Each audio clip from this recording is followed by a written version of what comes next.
And hello, baseball fans. This is Ray Morrell, your commissioner of the Bull Baseball League.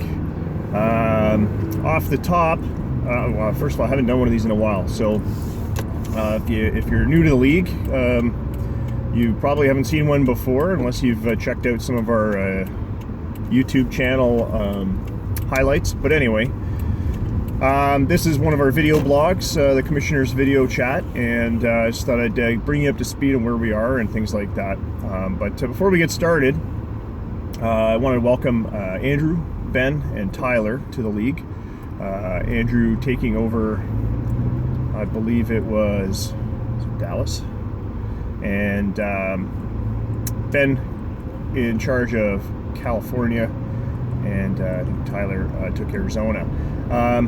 Speaking of Arizona, the former Arizona GM, Kevin Norris, is also back, and I believe he's taking over New York. So welcome back. We've got 4 GMs, 1 returning and 3 new, adding to the numbers that we had before. So we are actually almost at 75% human GM teams, which is great, out of our 20-team league. It's been a while since we've been up to 13 or 14 GMs.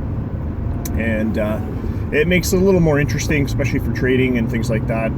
With the full-length season, I think that's probably helped attract some people back. The 100-game seasons and the very long off-season, I think, was a little bit of a...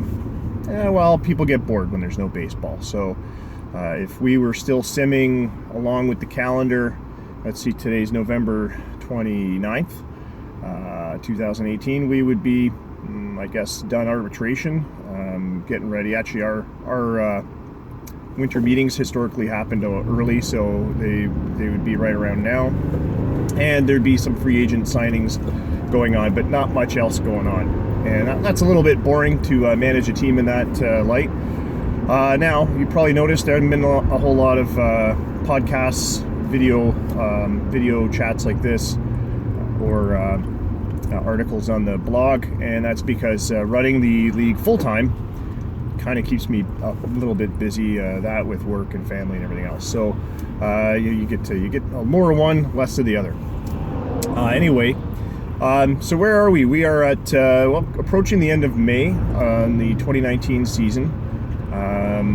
Things are going well, I think. Well, especially for my team, the Toronto Nomads. We're having a shockingly good start to the season, which is not expected. I was hoping to squeak out a 500 record, and actually I was looking at Stats Plus the other night, and the reality is the Nomads are a 500 team.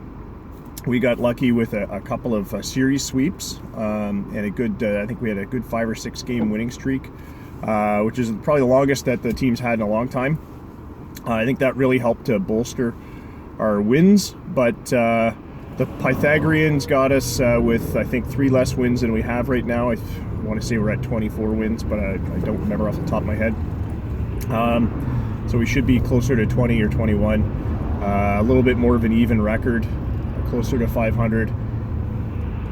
We are the last in the Lake League in every hitting category, I think, except stolen bases, which isn't technically a hitting category. It's a base running category. I think we're tied for 5th or 6th in stolen bases, but yeah, we're 10th in the Lake League and everything else. And so, not surprisingly, our run differential is not that great. I think we bumped it up to +4 or +7 around then. But our division rival, the New York Dragons, now managed by Kevin Norris, former Arizona manager, I think the Dragons are at +24 or something in that neighborhood. The stats, it's all on the Stats Plus, but anyway. So yeah, I mean, we're tied for 1st, but I don't know for how much longer. Now, our trade for 3rd baseman Alex Romero, that I think will be a positive thing. The Milwaukee Hops gave him up. He is an all-star 3rd baseman. He's also won a what we call a platinum glove. MLB would call it a gold glove. I know they actually have a platinum glove now, but when we invented the platinum glove, there was no platinum glove award in Major League Baseball. So yeah, the prospects are looking good at 3rd base. Romero's got a little bit of pop in his bat. He's roughly equal to Brian Chambliss, our first baseman, in terms of home runs and run production, which is hopefully going to help us get out of our 10th in the Lake League run production ranking. But I don't hold a whole lot of hope that we're going to be, taking over the offensive categories anytime soon in the Lake League. We're still very reliant on pitching. We gave up Jim Torelli to get Alex Romero, and I think that that was a good move. We've got a surplus of good pitching, luckily, this year, and Alex Medina and Knuckles Malone, knock on wood, still healthy. Both of them, they're actually having good seasons. Medina struggled last year, and that really hurt us. Now he's having a great year. Knuckles Malone, I think, just registered his 7th or 8th complete game. Still doesn't have a shutout, but he's really been powering through the games. 120, 130 pitches a game, which is great. He's a knuckleballer, so that's acceptable stress on his arm, and we're getting good results. He's not going to win any strikeout championships, but that's okay because his ERA is where we want it to be, and he's finally notching wins. He's got his 5th win just in the last sim. So that's the Toronto Nomads in a nutshell. I haven't really paid a whole lot of attention to the other teams just yet. It is still May. And I've been busy with background activities. Of course, we're running the draft. John Rambo from Arizona State. He's gone first overall in the draft to Chicago. I believe Chicago picked first, yep. The Pit Bulls will be a beastly in probably 3 or 4 seasons. They're already kind of turning things around. They're not in last place, which is good for the Pit Bulls. I don't think they're far from last, though. Scott's plan of selecting a whole bunch of Rule 5s, I think, is having mixed results. A couple of them turned out all right. Most of them were duds. I think I posted as much in the Slack channels a couple weeks ago when I looked at his roster a little more in depth back then. But it's a long season. Some of those guys might turn things around. It's a competitive division, the Lake League West. You've got Milwaukee, which currently is really strong. Of course, Minneapolis, always strong with Ricky Rodriguez in the mix there in the starting rotation. Ohio Oxen, don't count them out. They're back into if the playoffs started tomorrow, they'd be in a wild card spot. So there's some good teams in that division, and Detroit, I think, probably the weakest of the bunch, but they've got some good players as well. So they're gonna be. That whole division's going to be in the mix for the playoffs. I don't think anything's locked up by any stretch in the Lake League East, even though we've seen some turnarounds in the Lake League East. Don't expect to see New York or Toronto even run away with a championship in the Lake League when the playoffs come. And Montreal, even though they're in last place, could they've got the talent. If those guys start finding home runs and shutouts, then they'll be fierce again because they have a lot of depth in their talent. But the most interesting races that I've seen have been over in the now Metro League, formerly called the American Eagle League. With that name was thought up back when your commissioner, yours truly, was about 16 or 17, and just kind of stuck. Never got rid of it. Didn't really like it. It's kind of cheesy. So we changed it to Metro League, which is maybe a little bit overdone, but it's fitting. All those teams are fairly big metropolitan centers. You get LA, Miami. Where else? We've got teams in Philly now. So yeah, there's some bigger cities. Dallas is in that league as well. So the Metro League East. Really thought St. Pete's would run away with it. I mean, Jose Soto, they picked up, I can't remember his name now, but a Chinese name, one of the international FAs. Kitagawa is in the mix there, and I believe he's leading the Metro League in batting average right now. So there's a lot of good talent on the Admirals. That said, they're still at the top of the division, but I don't believe they're in first place, but they're up there somewheres. Norfolk's having a good season. So there's some great baseball going on in the East. In the West, though, that is, I thought Seattle would be somewhere trying to get out of last place. They have had an incredible season. I think they're 12-game win streak, I think it was, 12 or 13-game win streak. Really put some distance between them and Nevada and the next runner-up. It'll come to me. Not Calgary. Calgary's in last.